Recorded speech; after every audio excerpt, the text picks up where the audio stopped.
Bila anak-anak tak ke masjid, bila kita mendidik anak datang ke masjid, tapi semua anak kita bawa ke masjid, orang yang naik darah pula mengamuk.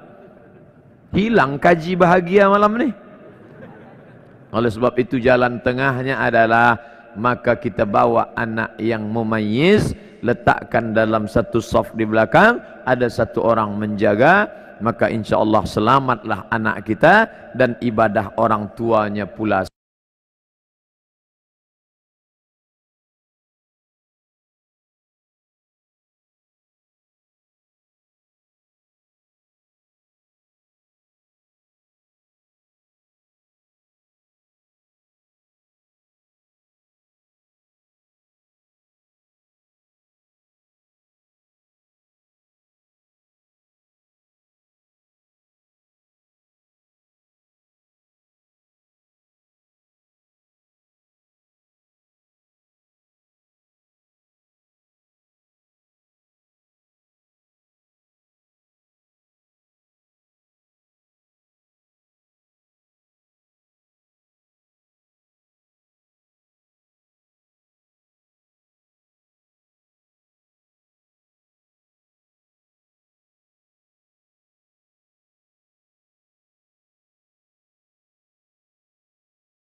ini Bu ya, yang mau saya tanyakan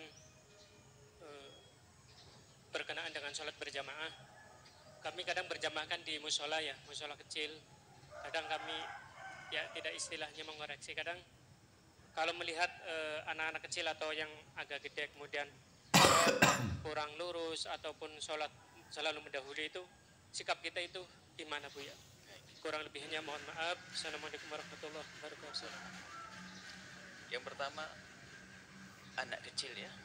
Anak kecil itu pada dasarnya mereka tidak wajib melakukan sholat selagi belum balik.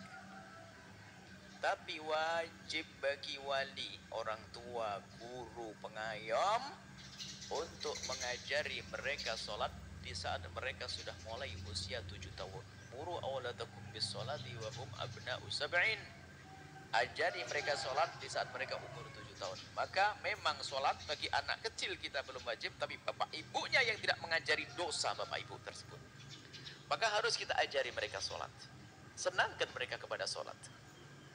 Nah, karena dia pada dasarnya belum wajib ya. Oke guys, inilah Ustadz idolaku, Ustadz yang ada di media sosial. Inilah dia Ustadz Buya Yahya. Beliau tawaduk, kelihatannya orangnya, makanya selalu saya ikuti pengajiannya.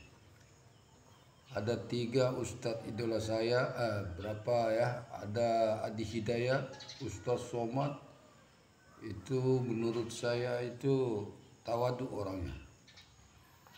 Dan saya suka dengan ceramah-ceramah beliau. Mudah-mudahan Allah memberikan selalu kesehatan buat beliau. Beliau Ustadz yang garis lurus. Oke, kita lanjut saudara. Kita lanjut dengarkan ceramah dari Ustadz Buya Yahya. Jangan terlalu kenceng-kenceng deh. Sholatnya masih miring-miring, injek-injekan kaki. Kayak waktu kita dulu kan gitu juga. Miring sana, miring sini. Itu namanya belajar sholat.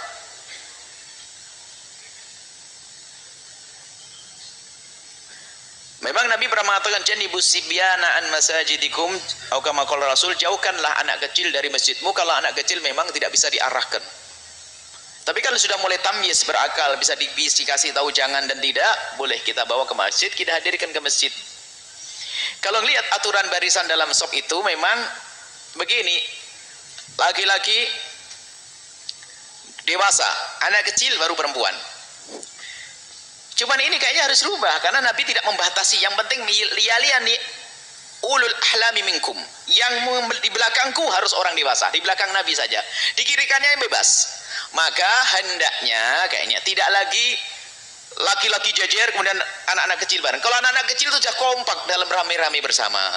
Jadi paling enggak dewasa anak kecil, dewasa anak kecil, dewasa anak kecil, jadi terjaga begitu. Dan hendaknya kita harus sukarela. Orang tua jangan kenceng-kenceng bener deh. Hakikat khusyuk itu bukan diem dirimu kok, tapi hati yang dengan Allah. Kalau dengar anak kecil nangis pun ternyata kita harus perhatian dengan mereka. Jadi sambil sholat sambil mendidik mereka. Jangan dijauhkan dari masjid, maka tidak sholat dari ini. Nah kalau anaknya ramai dan sebagainya, ya selagi masih bisa nasihati. Jangan terlalu pegel deh dengan anak kecil. Yang ribut bapaknya itu baru kita marah. Anak kecil tidak punya akal. Bahkan lewati barisan pun tidak dianggap. Kita punya sutroh pun dia melewati sutroh, nggak apa anak kecil. Sebab yang perlu ditolak kalau ada orang melewati tempat sujud kita adalah orang dewasa. Anak kecil tidak. Jadi bikin dia senang ke tempat tersebut. Dan jangan gampang terganggu dengan anak kecil. Itu karena hatinya seseorang saja marah sama anak kecil. Ada anak kecil lewat ini, sampai siapa sih bawa anak di sini? Dia mulai pasti dari awal sudah tidak khusyuk orang itu. Tapi kalau orang lega namanya anak kecil, dia pengen kenal masjidnya.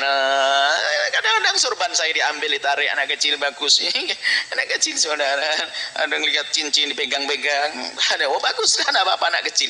Jangan jauhkan mereka dari tempat mulia ini. Kadang kita ini yang punya hati kotor busuknya. Saat bapaknya dimarahin, Pak jangan bawa anak kecil ke sini. Loh, kok dari tadi marah-marah ngapain Pak? Tidak khusyuk dong dari awal salatnya. Nabi saja melakukan salat, mendengar suara tangis, mempercepat salatnya.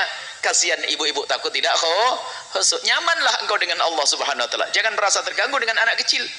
Memang hendaknya kita anak kecil ditata, dibawa, diberi petunjuk, dibimbing. Seperti itu kita dengan anak-anak kecil.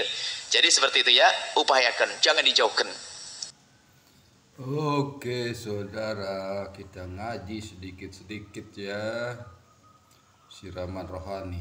Saya berusaha untuk mengupload yang terbaik untuk saudara-saudaraku yang berada di luar maupun di dalam negeri, dari ujung Aceh sampai ujung Papua.